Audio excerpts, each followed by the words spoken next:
झाबुआ जिले के स्वास्थ्य विभाग से जुड़े करीब 200 से ज़्यादा आउटसोर्स कर्मचारी कल से हड़ताल पर हैं। न सिर्फ जिला चिकित्सालय झाबुआ के बल्कि आसपास की तमाम सामुदायिक स्वास्थ्य केंद्र या जो सिविल हॉस्पिटल हैं उनके कर्मचारी भी हड़ताल पर हैं। दरअसल वजह यह है कि जिस कंपनी को 3 तरीके के काम करने की जिम्मेदारी भोपाल की कोई सुरभि नाम की फर्म है उसको दी गई है, वो समय पर इनको भुगतान नहीं कर पा रही है और जो भुगतान कभी कभी होता भी है वो पूरा अनुबंध के अनुसार न दिया जाकर कम दिया जा रहा है, वो भी बतौर रिकॉर्ड में।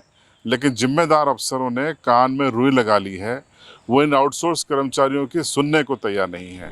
लगातार रात दिन मेहनत करने के बावजूद उनको समय पर वेतन नहीं मिलने से नाराज़ होकर ये लोग धरना प्रदर्शन कर रहे हैं, नाराज़गी जता रहे हैं। आपको ये समझना होगा कि कहावत ये है कि जो व्यक्ति काम करता है उसका पसीना सूखने के पहले उसकी मजदूरी मिल जाना चाहिए।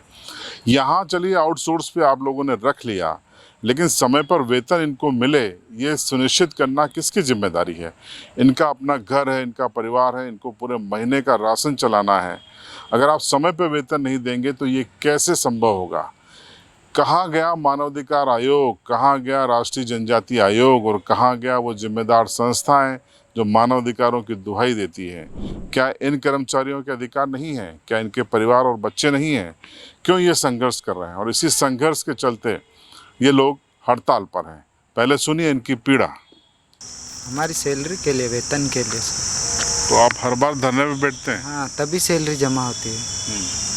कितनी सैलरी मिलती है आपको?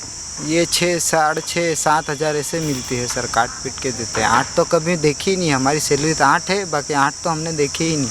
लेकिन एग्रीमेंट में तो ज़्यादा सैलरी है आपकी। अब वो तो पता नहीं, अब ये अधिकारी ही बता सकते हैं हमको। क्या नाम है? नहीं बताते साहब।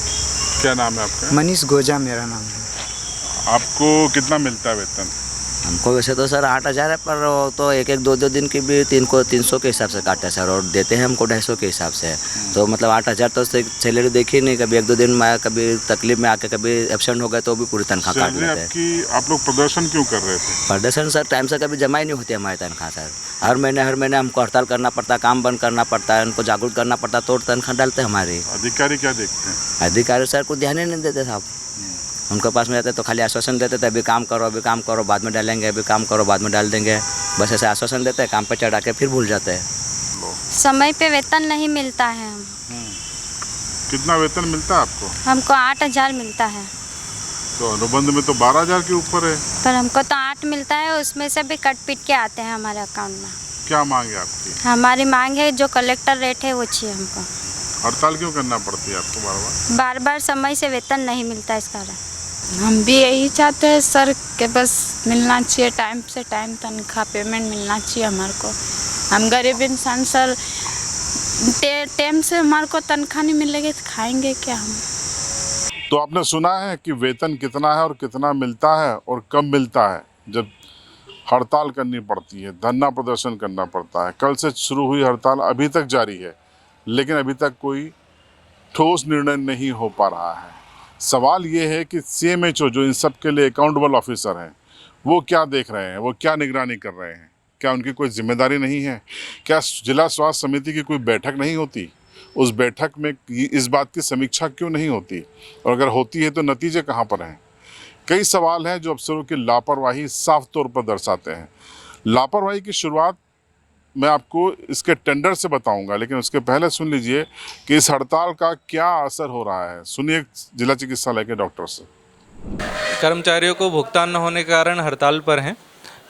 उसके कारण अस्पताल में सफाई संबंधी दिक्कतें हुई। आज जो ऑपरेशन होने वाले थे वे भी नहीं हो पाए, तथा ICU, मैटरनिटी, SNCU आदि क्षेत्रों में गंदगी ज़्यादा होने के कारण काम प्रभावित हुआ।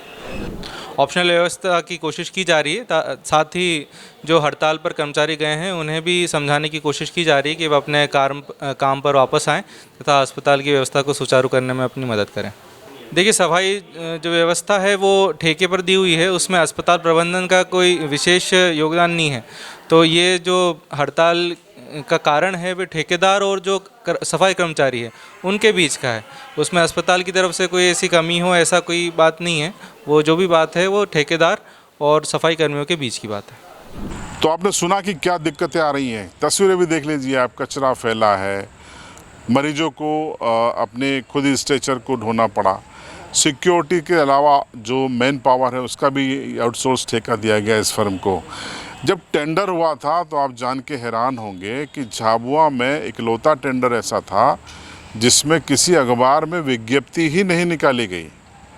ये पारदर्शिता है झाबुआ के स्वास्थ्य विभाग की, झाबुआ के CMHO की। तमाम जिलों में निकाली गई, आपने क्यों नहीं निकाली? इसके पीछे आपकी सोच क्या है, इंटेंशन क्या है, CMHO साहब वो बता दीजिए।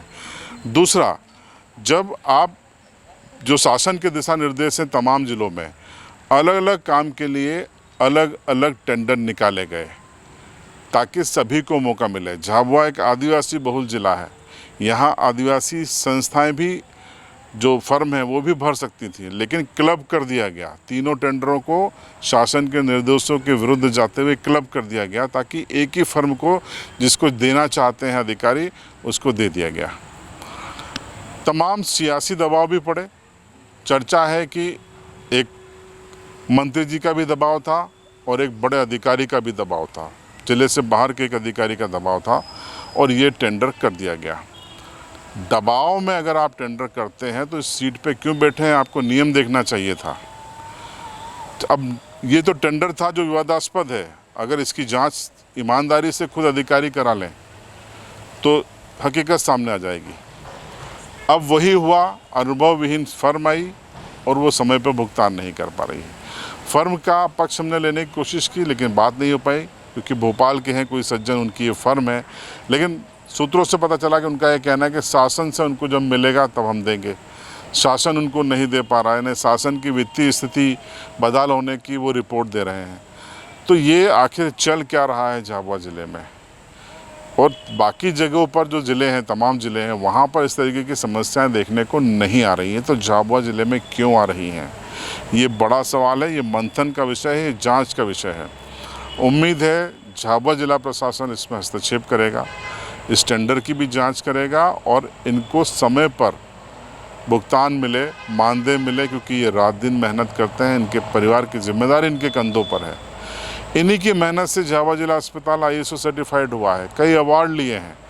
जिनकी मेहनत से आप अवार्ड ले रहे हो उनको आप समय पे भुगतान नहीं कर रहे हैं, वो भी बहुत छोटी सी राशि जो पहले ही काट कूट के दी जा रही है।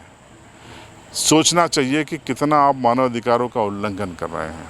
आपकी राय कमेंट बॉक्स में ज़रूर बताएं।